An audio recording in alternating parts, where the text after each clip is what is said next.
Why Germans are better. I've been saying that. Alright, so on deck we have Jacob Williams, but up now is Lillian Sam, San Francisco. Welcome. I have loved what you've done with the place. It's truly DIY central. All the fucking duct tape. Walking in here, I knew no one owned a bed frame. It was just like, you guys live on the ground. It's cool. I've been trying to eat healthier. For example, I've been more fruits and vegetables. And did you guys know that dragon fruit is a laxative? No. No? Yeah, I'm telling you now, so that when you buy it, you don't leave the house after you eat dragon fruit. It's great. Anyone here have a Mexican dad? No one here has a Mexican dad. That's fine. I fuck with Mexican dads. They are great. I love coworkers that happen to be Mexican and fathers. We were just walking one day, and he turns to me and goes, "Lillian, have you been going to the gym? Have you been working out?" And I was like, "Yeah, do I look good?" And he was like, "No, you just walk fast." Like, you didn't need to say that. I didn't think you were hitting on me, that's fine. Anyways, I'm half Vietnamese. Yeah, that's exactly what I thought your reaction would be like. I feel like there's not enough hype for Vietnam, you know? Like, we have such great things like pho. Do we know what pho is? Some of you know? Okay, it's a good soup. Just look that up. Anyways, we also are in the NBA night. Do you guys know that?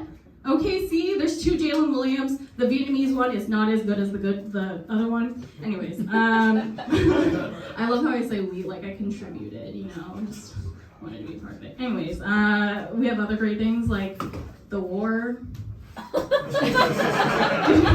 Do we know that we won the war? The American education system for you. No, it's great. I love how Vietnam's the only country who beat America in the war and is still poor. You know, white bloggers are over there like, oh, like, it's so affordable. No. Last time I went to Vietnam, I saw a woman shit in a bucket, and I was like, oh wow, did she know that dragon fruit was just checking. Went over there and told her, next time don't eat that. It was cool. No, Vietnam has a lot of great things. But we also have bad things too. For example, like every Vietnamese person is super dramatic. For example, my uncle who's 50, he ended up marrying someone who's 25. It's called human trafficking, if you were unaware. All right, no? It's my family. Yeah, like the dramatic part is how I found out about her infidelity. She was cheating on him the entire duration. Everyone saw that coming. People warned him, but he was like, whatever, she's hot. Anyways, she was cheating on him the entire time and then stole $50,000 from him. And how I found out was through Vietnamese CNN, which is just Facebook. They call it Facebook. Anyways. It's great. I was actually the one who got to call ICE on her. I've never been excited for this in my life. It's like, is this white privilege? I'm kicking people out of the country. My friends were like, oh, like, are you mad at her for stealing money from your family? I was like, no, how could I be mad at my idol? I want someone to take me away. She's setting the trend. It's great. The other bad thing about Vietnamese people is like they're all Republican. All right, you guys don't know about that, I'm telling you. They're all Republican, but they don't know why they're Republican. They are only Republican because they hate Chinese people. Like, I know this firsthand because my mom always picks on the same Chinese guy. And I'm like, Mom, leave Dad alone. You obviously don't hate Chinese people enough to stop fucking them, you know? That's great. What else did I want to talk about? Oh, I don't date white people anymore. Clap it up if you don't date white people anymore. No, it's from experience, okay? I'm not racist. Maybe I am, but all right. No,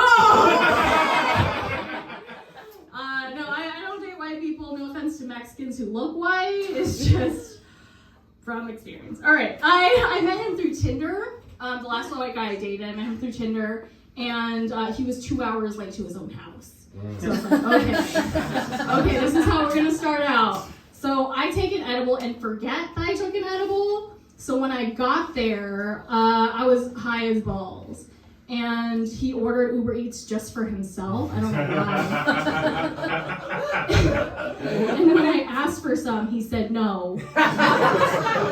And proceeded to eat faster. And then choked. Anyways, we started fucking.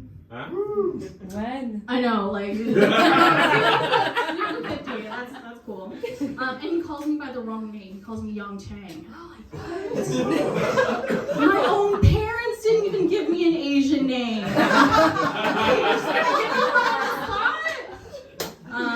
So anyways, I make a scene, and then I go back on Tinder to find a place to stay for the night.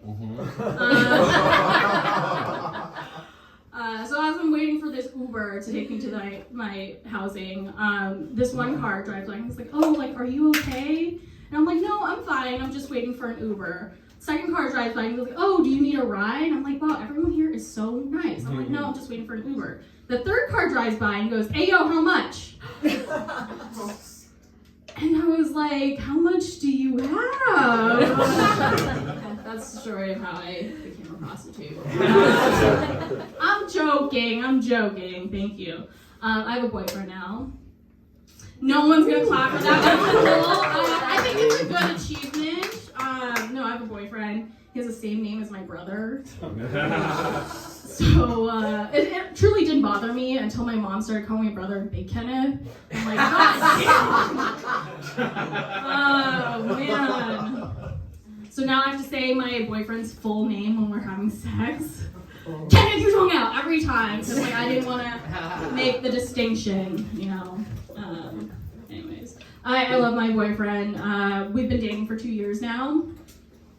Yeah, that's exactly what I thought you were gonna react to. Anyways, we've been dating for 2 years, and I feel like when you're dating someone for that long, their interests become your interests. For example, my boyfriend watches UFC, so now I watch UFC. And the thing about UFC I don't quite understand is how people can get punched in the face and not cry. So every time I get punched in the face, I cry. Okay, that's cool. Anyways, my boyfriend does jujitsu. That was a part of the act. No, my boyfriend does jujitsu, and I have nothing against jujitsu. I just wish he'd stop practicing on me. Every time he gets close, I'm like, oh, what do you do? That's great. We have a pretty good relationship. I feel like I always have to say that. Yeah. I don't suck dick anymore. Oh. No, it's from experience. I don't suck dick anymore because I saw his dick touch the toilet bowl while he was I feel like a lot of men, they always jump to his rescue. They're like, oh no, it was probably on there for a second. No, I watched him play Clash of Clans for half an hour and he didn't move. Anyways, this is my last joke. What is your favorite sex position? Doggy. Doggy? I feel like that's a normal answer. You know, like that.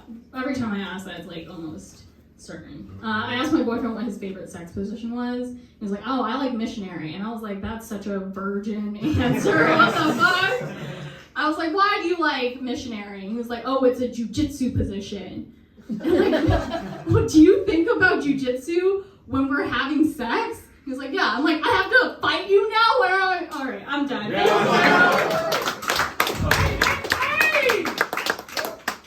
Guys, give it up for Lillian.